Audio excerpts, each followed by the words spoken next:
সবচেয়ে গুরুত্বপূর্ণ হচ্ছে এই জুলাই সনদের বাস্তবায়নটা।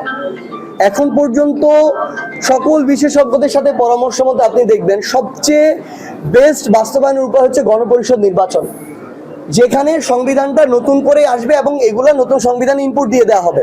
সো আলটিমেটলি সংশোধন, অর্ডিন্যান্স, কাটাছেঁড়া, আইন কানুনের মারপ্যাচ এগুলোর কোনো কিছুই থাকতেছে না।